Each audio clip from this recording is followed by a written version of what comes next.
Olá, sejam todos muito bem-vindos ao Vida Europa. Eu me chamo Adriana Ribeiro Maia, sou jornalista e sou contadora de histórias que vive em Viena, capital da Áustria, há mais de 20 anos.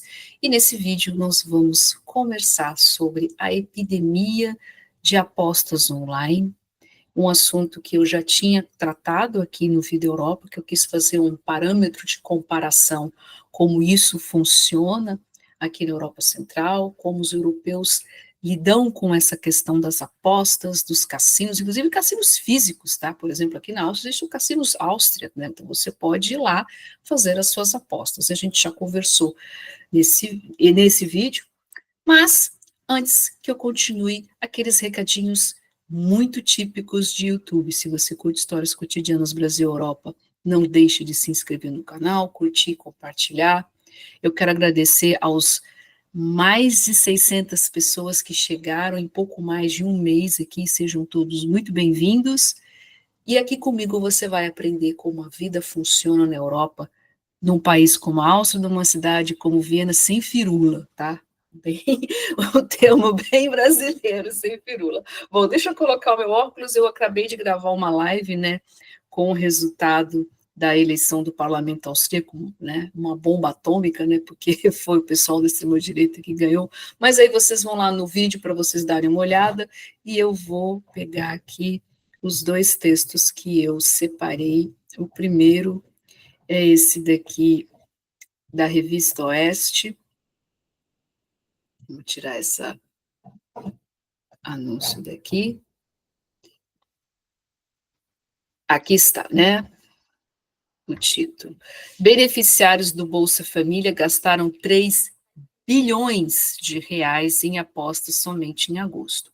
Isso é um estudo do Banco Central que os brasileiros utilizam, em média, 20 bilhões por mês em jogos online. Eu vou dizer para vocês, se eu só tiver essa outra janelinha aqui, eu vou dizer para vocês que o mês de agosto eu estive em Brasília e eu fiquei surpreendida como as minhas timelines foram invadidas, né? Jogo do tigrinho, do gatinho, do cachorrinho, né? Não importa aí os bichinhos que foram, e também pela quantidade de mensagens no direct do Instagram que eu recebi para ficar, né, fazendo anúncios no Instagram para os meus seguidores, o que eu não vou fazer, né, por muitos motivos, o óbvio, né,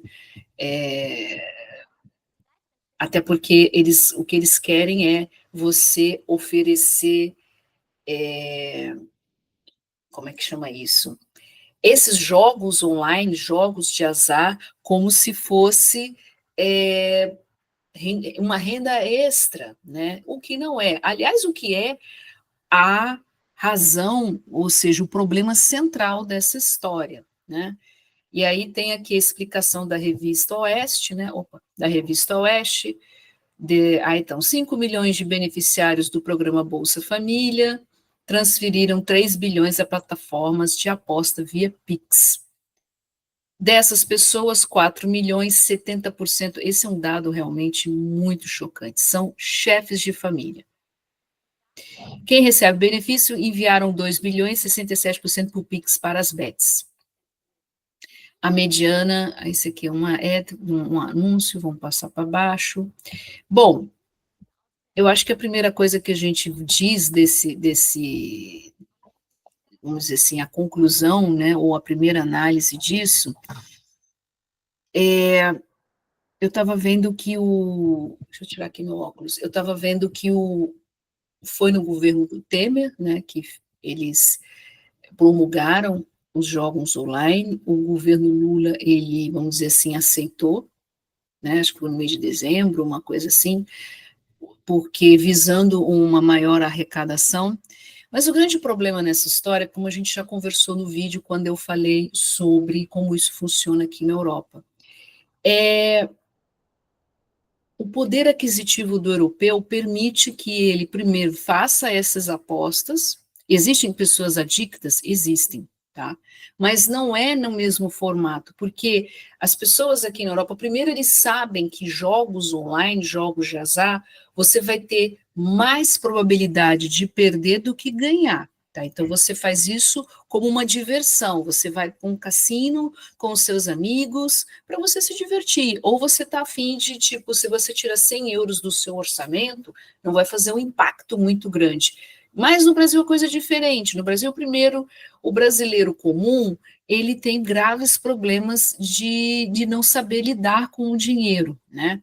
A famosa educação financeira, ou mesmo as aulas de matemática de primeira a quarta série, lembra dos probleminhas de matemática?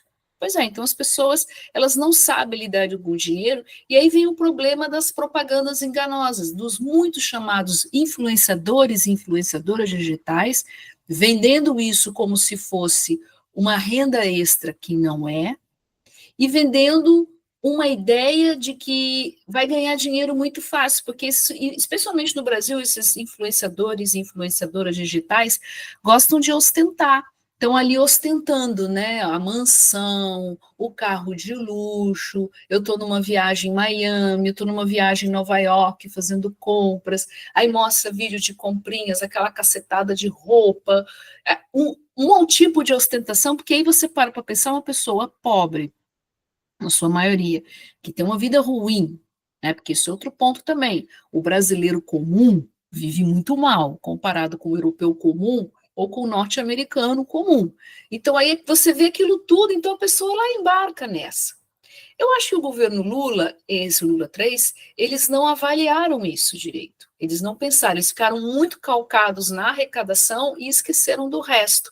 E o resto é uma legislação, ou não sei como isso funciona no Brasil, com o PROCON, por exemplo, com propaganda enganosa. Outra coisa também está relacionada à maneira dos chamados coaches de marketing digital no Brasil. Ainda há coaches que vendem a ideia de que você vai ganhar dinheiro fácil na internet. A famosa ganhar dinheiro dormindo. E isso não existe. E a gente observa também celebridades que estão com graves problemas financeiros. Por exemplo, o caso do ator Mário Gomes. Para quem é da minha geração, o Mário Gomes era um ator, cara, ele deve ter ganhado tubos de dinheiro, né? Porque ele estava em todas as novelas no começo. Foi na década de 80, 90, mais ou menos, estava em todas as grandes novelas da Globo, quando a Globo fazia novelas decentes, o que não é o caso hoje. Então, o cara ganhou tubos de dinheiro e, de repente, perdeu a sua casa e todo endividado. O caso Ana Hickman também, né, bem noticiado pelo Ricardo Feltrin, também mostra um casal com graves dívidas milionárias. Então, o Brasil, e depois, no caso dela, o meio que ostentando, o Mário Gomes, ele agora está nas redes sociais pedindo dinheiro, porque simplesmente não tem, e aí problemas com a sua existência. Então, tudo isso junto gera um problema muito grave. E aí a gente vai, para a gente concluir esse vídeo, mostrar a segunda texto, que é esse daqui, do Deutsche Welle em português. Aí está aqui. Especialistas apontam que regulamentação impulsionou o BETS no Brasil. BETS é o que eles chamaram, né, que são os cassinos online. Vem aumento da prática como questão de saúde pública. É preciso ficar atento para comportamentos que indicam vício. Mais uma vez, existe pessoas adictas aqui na Europa ao jogo de azar? Existe. Mas o europeu comum, ele sabe que, primeiro, jogos de azar é um entretenimento e ele sabe que tem mais chance de perder e ganhar. O europeu comum conhece o valor do dinheiro, sabe que dinheiro não dá em árvore, não existe essa ideia do dinheiro fácil como ela é propagada no Brasil, e isso gera todos os efeitos colaterais. Aí aqui começa com um depoimento, né? Perdi todo o meu salário para o Tigrinho, do mês retrasado ao mês passado, caiu na conta e foi tudo embora em questão de um dia e meio. Aí tá, no entanto, a vontade de ganhar cada vez mais fez com que o mineiro se tornasse dependente dos jogos de azar. Olha só, ele aqui chegou a faturar 50 mil, mas o desejo para sempre por mais. É aquela história, né? A pessoa vê ali aquele influenciador ostentando aquilo tudo, e se sabe se efetivamente esses supostos bens ou carros de luxo ou joias, o que seja, são efetivamente deles, mas isso daí a gente não entra ao caso. E aqui ele fala, né, do estudo do Banco Central, que os beneficiários do Bolsa Família ganharam 3 bilhões em sites de apostas esportivas. Olha só as quantidades de dinheiro que estão aí envolvidas. E aí aqui ele conta, né, a regulamentação das apostas online desde 2018, pelo então presidente Michel Temer. O Brasil ocupa a terceira posição mundial em consumo de casas de aposta. E aí tem sido uma epidemia. O perfil inclui pessoas mais jovens, vulneráveis, sem parceiro, em condições socioeconômicas mais baixas. Também observamos associação com episódios de depressão e ansiedade. Isso é muito interessante, né? Esses grandes influenciadores digitais, eles são muito carismáticos, né? Tem uma boa retórica na hora de falar, normalmente esse tipo de, vamos dizer assim, ofertas de jogos de o tigrinho, o cachorrinho, o caçamba 4, é tudo nos stories, então são pessoas muito carismáticas, são pessoas que elas criam um elo, né, com a sua audiência, e a pessoa acaba caindo nisso, influenciando, né? O nome já diz, influenciador digital. Solução, olha, deixa eu voltar para mim para a gente encerrar esse vídeo. Solução, voltou? Voltou.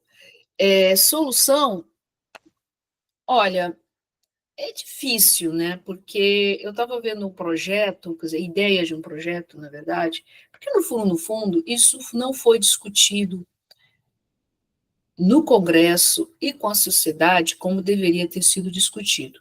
Eu também não sei como funcionaria a questão da propaganda enganosa, porque a gente está falando de propaganda enganosa. Aqui na Europa, tem mais ou menos 1 ano e meio, 2 anos atrás, quando ainda estava no auge do marketing digital, que isso também já passou, havia uns gurus que ofereciam fórmulas mágicas e que a pessoa supostamente assinavam contratos e de repente não tinham mais como sair desses contratos. Isso gerou um debate muito grande aqui na Europa e também processos na justiça contra esses chamados gurus. No Brasil, eu não sei como esse tipo de legislação sairia em cima dos influenciadores da propaganda enganosa. Proibir as bets, o que eu acho sobre a proibição? E era justamente isso que o projeto estava falando, proibir.